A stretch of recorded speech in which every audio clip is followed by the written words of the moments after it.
നമ്മൾ മലയാളികൾക്ക് ഒരു സവിശേഷ സ്വഭാവമുണ്ട്. അതായത് ഒരു വ്യക്തി നമ്മുടെ സമൂഹത്തിന് ഉപകാരപ്പെടുന്ന രീതിയിൽ ഒരു നല്ല കാര്യം ചെയ്യുന്നു. ഈ നല്ല കാര്യം സമൂഹത്തിൽ ഉണ്ടാക്കുന്ന ഇമ്പാക്റ്റിൻ്റെ തോതനുസരിച്ച് നമ്മൾ ഇവരെ സെലിബ്രേറ്റ് ചെയ്യും. നമ്മൾ അവരുടെ ഫോട്ടോ DP ആക്കും. അവരെക്കുറിച്ച് സാഹിത്യത്തിൽ പൊതിഞ്ഞ വർണ്ണനകൾ നിറച്ച് സ്റ്റാറ്റസ് ഇടും. ചിലർ പേജുകൾ നീണ്ട ഉപന്യാസങ്ങൾ എഴുതി സോഷ്യൽ മീഡിയ നിറയ്ക്കും. ഇതൊന്നും മോശം കാര്യമാണെന്നല്ല, നല്ല കാര്യമാണ്. എന്നാൽ ഇതിനൊരു മറുവശമുണ്ട്.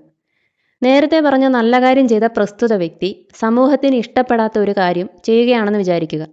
അല്ലെങ്കിൽ നേരത്തെ ചെയ്ത നല്ല കാര്യം ഒന്നുകൂടി ചെയ്തു എന്ന് വിചാരിക്കുക.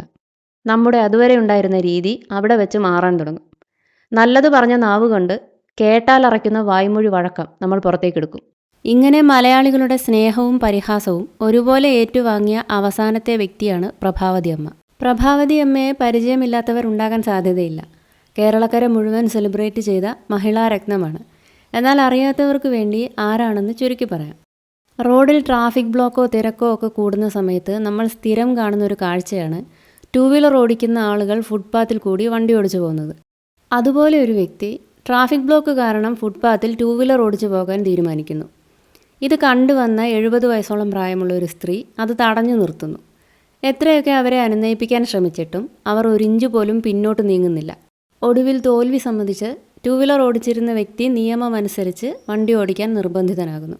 ഇത് ക്യാമറയിൽ പകർത്തി ആരോ സോഷ്യൽ മീഡിയയിൽ പോസ്റ്റ് ചെയ്യുന്നു. ഇതോടെ മേൽപ്പറഞ്ഞ അഭിനന്ദന പ്രവാഹങ്ങൾ കൊണ്ട് പത്മാവതി അമ്മയെ കേരളം മുഴുവൻ പൊതിയുന്നു. ഇതുവരെ എല്ലാം നോർമലാണ്.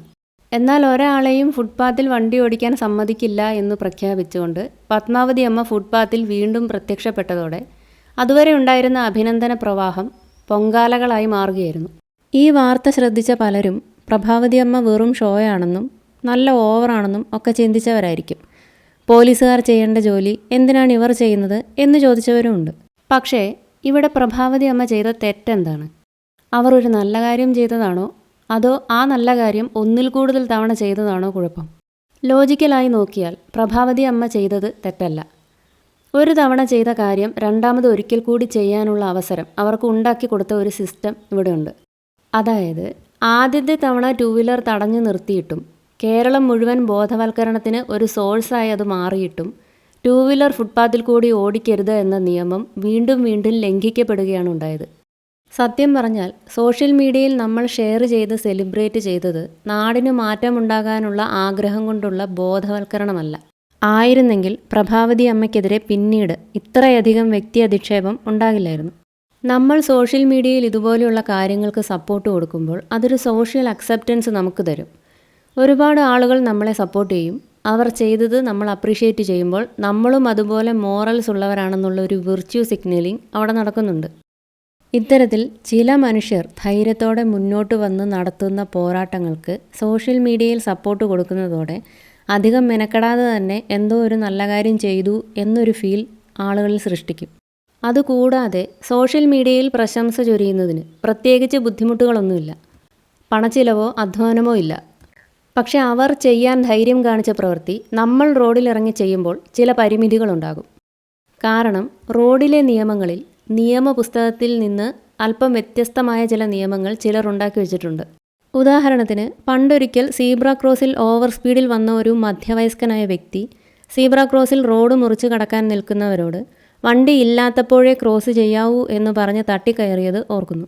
ഇത് കേട്ട് നിന്നവരിൽ പലരും നിങ്ങൾ ദൂരെ നിന്ന് വന്നപ്പോൾ സീബ്ര ക്രോസിൽ ആളുകൾ ക്രോസ് ചെയ്യുന്നത് കണ്ടതല്ലേ, വണ്ടി സ്ലോ ചെയ്യേണ്ടിയിരുന്നതല്ലേ എന്ന് ചോദിച്ചപ്പോൾ നിയമമൊക്കെ അവിടെ കിടക്കും, വണ്ടിയുടെ സ്പീഡ് നോക്കി മാത്രമേ റോഡ് ക്രോസ് ചെയ്യാവൂ, അതാണ് റോഡിൽ നിയമം എന്ന് പറഞ്ഞ് പ്രസ്തുത വ്യക്തി വണ്ടി ഓടിച്ചു പോയി.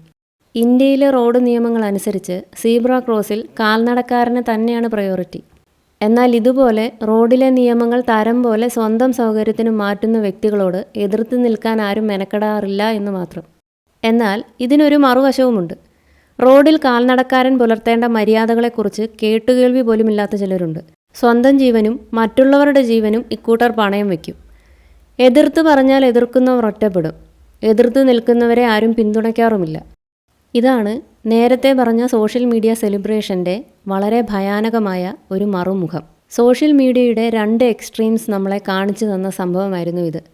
ചില കാര്യങ്ങളിൽ ഒരു പ്രവൃത്തി ഒന്നിലധികം തവണ ചെയ്യേണ്ടി വന്നാലേ മാറ്റങ്ങൾ ഉണ്ടാകൂ എന്നുണ്ടെങ്കിൽ അത് ചെയ്യുന്നവരെ പ്രോത്സാഹിപ്പിക്കുകയല്ലേ ചെയ്യേണ്ടത്. പ്രോത്സാഹനം മാത്രമല്ല, അവർ ചെയ്ത കാര്യങ്ങൾ നമ്മളും ഏറ്റെടുക്കേണ്ടതാണ്. നിയമം ശക്തമായാൽ റോഡ് നന്നാകും എന്ന് പറയുന്നത് തന്നെ ഒരു തെറ്റിദ്ധാരണയാണ്. ഓരോരുത്തരും മാറി ചിന്തിച്ച് ഭൂരിപക്ഷവും റോഡിൽ മര്യാദ കാണിക്കുന്ന സാഹചര്യം വരുമ്പോൾ അവിടെ ആ ഒരു ഫിയർ ഓഫ് സോഷ്യൽ എക്സ്ക്ലൂഷൻ പോസിറ്റീവായി വർക്കാകാൻ തുടങ്ങും. മാറ്റങ്ങൾ ഒന്നോ രണ്ടോ തവണ സോഷ്യൽ മീഡിയയിൽ ഒരു ചടങ്ങ് പോലെ സെലിബ്രേറ്റ് ചെയ്യുന്നത് കൊണ്ടുണ്ടാകുന്ന ഒന്നല്ല. ഓരോരുത്തരുടെയും കൺസിസ്റ്റൻ്റായ മനഃപൂർവ്വമായ പ്രവർത്തനങ്ങളും അർപ്പണബോധവും കൊണ്ടുണ്ടാകുന്ന ഒന്നാണ്. അത് ചെയ്യാൻ തയ്യാറാകുന്നവരുടെ വായടപ്പിക്കുന്നതിനു പകരം വീണ്ടും അത് ചെയ്യാനുള്ള മനസ്സ് അവർ കാണിക്കുമ്പോൾ അത്രത്തോളം പ്രോത്സാഹനം അവർക്ക് നൽകുകയും അവരോട് സഹകരിക്കുകയുമാണ് മാറ്റങ്ങൾ കൊണ്ടുവരാനുള്ള ഏറ്റവും നല്ല മാർഗം. നമ്മുടെ റോഡിലുണ്ടാകുന്ന അപകടങ്ങളുടെ കണക്കെടുത്ത് പരിശോധിച്ചാൽ അശ്രദ്ധ കൊണ്ടും നിയമം തെറ്റിക്കുന്നതുകൊണ്ടും ഉണ്ടാകുന്ന അപകടങ്ങളുടെ എണ്ണം ഞെട്ടിക്കുന്നതാണ്. ചെറിയ അസൗകര്യങ്ങളുടെ പേരിൽ നിയമങ്ങൾ തെറ്റിക്കുമ്പോൾ അപകടങ്ങൾ സംഭവിക്കില്ല എന്ന അമിതമായ അഹങ്കാരവും ആത്മവിശ്വാസവുമാണ് നമുക്കുള്ളത്.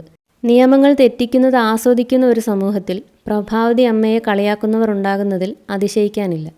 ഈ വീഡിയോയെക്കുറിച്ചുള്ള നിങ്ങളുടെ അഭിപ്രായം കമൻറ്റ് ബോക്സിൽ കമൻറ്റ് ചെയ്യുക. സബ്സ്ക്രൈബ് ചെയ്യാൻ മറക്കരുത്. പുതിയൊരു വിഷയവുമായി വീണ്ടും കാണാം.